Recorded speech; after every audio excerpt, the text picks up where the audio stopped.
பொண்ணு பார்க்க ஆரம்பிக்கணும், பொண்ணு அமையணும், ஜாதகம் கூடி வரணும், பொண்ணு எங்களுக்கு பிடிக்கணும், அவனுக்கு பிடிக்கணும், அவன் அக்கா தங்கச்சிங்களுக்கு பிடிக்கணும். எவ்வளவு விஷயம் இருக்கு. கதிர் தம்பிக்குன்னு சொன்னா பொண்ணுக்கா பஞ்சம்? நான் நீன்னு பொண்ண போட்டி போட்டு கொடுப்பாங்க.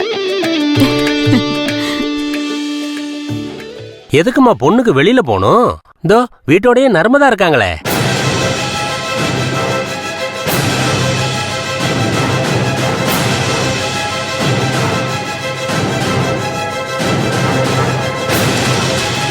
இவங்களை விடவா பொருத்தமான பொண்ணு வேணும்? இவங்க 2 பேரும் பைக்ல போனா பொருத்தம் அவ்வளவு நல்லா இருக்குன்னு ஊரே பேசுதம்மா.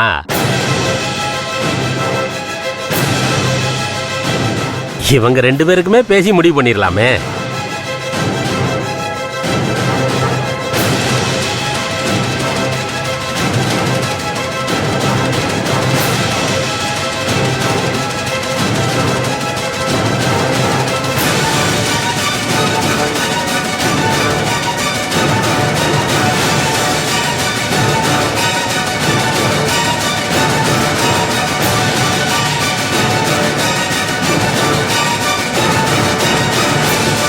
கணக்கு அதை எப்படி எடுத்தும் கௌத்தன்னு முடிவு பண்ணிட முடியும்?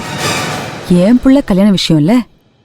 தகுதி பார்க்கணும், தராதரம் பார்க்கணும், குடும்ப பொருத்தம் பார்க்கணும், பரம்பரை என்னன்னு பார்க்கணும். இதெல்லாம் பார்க்காம ஒரு கல்யாணம் செஞ்சிட முடியுமா? என்னம்மா சாதாரணமா சொல்லிட்டீங்க? அன்னைக்கு நர்மதா கிணத்துல விழுந்து கதிர் தம்பி காப்பாத்தினப்பவே ஊரே அவங்க 2 பேரையும் பொருத்தமான ஜோடின்னு தானே சொன்னாங்க.